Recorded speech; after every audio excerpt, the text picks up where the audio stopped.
In the vast tapestry of Roman mythology, we often find ourselves captivated by the grandeur of the well-known gods. Jupiter's thunderous reign, Venus's eternal beauty, and Mars's fiery charge into battle. But what about the deities who whispered their power from the shadows? The ones who watched over bread ovens, secrets, and thieves? Yes, even the small things in life had divine patrons in Rome. These gods may not have had towering temples, but their presence was woven into the everyday lives of Romans.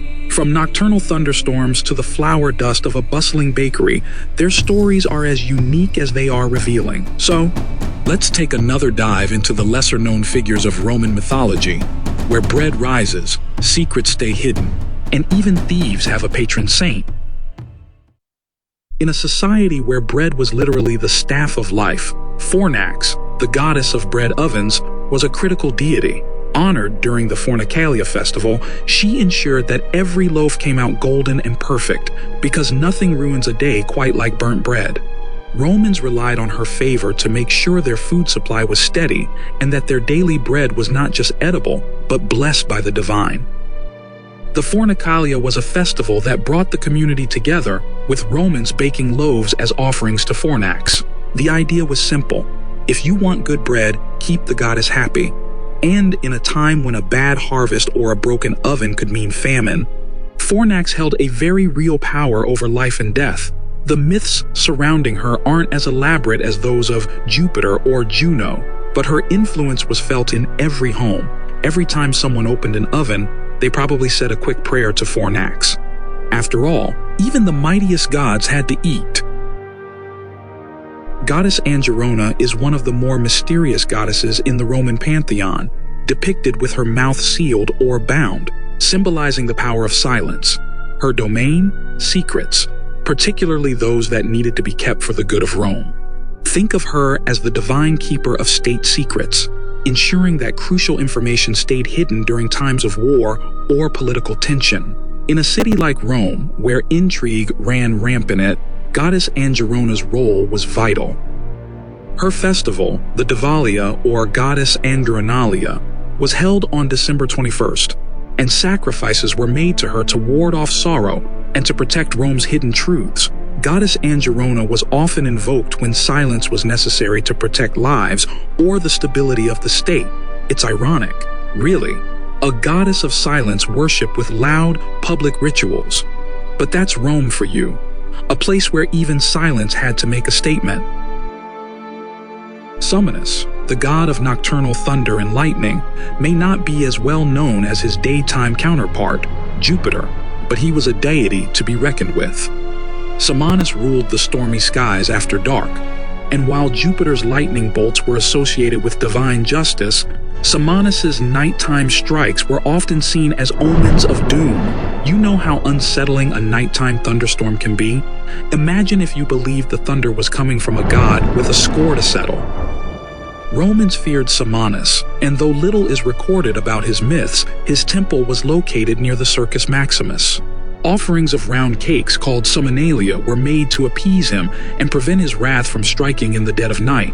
If you've ever been woken by a thunderclap at 2 a.m., you might appreciate why the Romans were eager to keep him in a good mood. Fascinus might seem like a joke at first glance. After all, he's the divine embodiment of the phallus, but his role in Roman life was no laughing matter. Romans believed that the phallus could ward off the evil eye, and images of Fascinus were used as powerful protective symbols. Phallic amulets were worn by children, soldiers, and even emperors to safeguard against harmful magic. These amulets were so common in Roman society that it's hard to walk through an archaeological museum without spotting at least a few.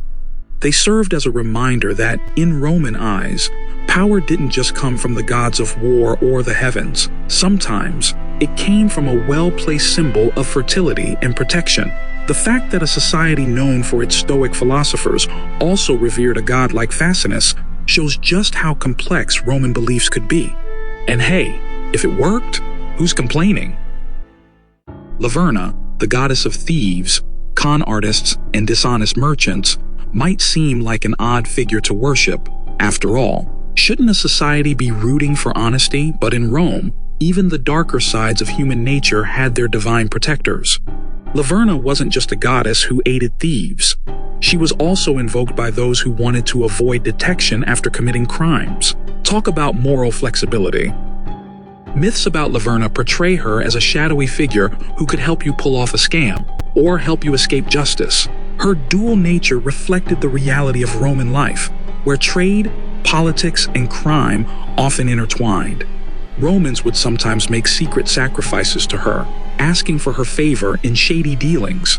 It's a curious paradox, a goddess who could both aid in theft and punish it, embodying the complex moral landscape of Roman society.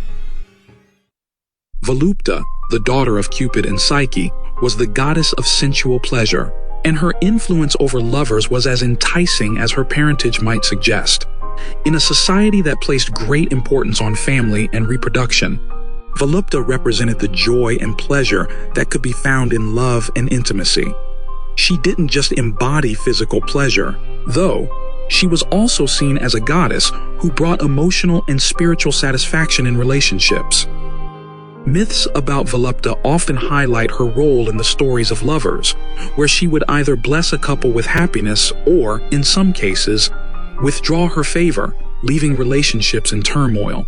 Romans believed that pursuing pleasure wasn't just a matter of indulgence, but of divine will.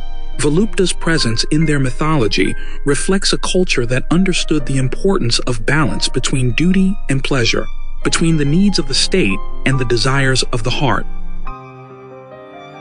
As we conclude our exploration of these peculiar and lesser-known Roman deities, it becomes clear that Roman religion didn't just concern itself with grandiose gods of war and the cosmos. These gods and goddesses, whether they oversaw the daily baking of bread or the secrets of the state, remind us that every aspect of Roman life, no matter how personal or mundane, had divine significance. They represent the more mysterious and intimate sides of Roman existence, from pleasure and secrecy to moral ambiguity.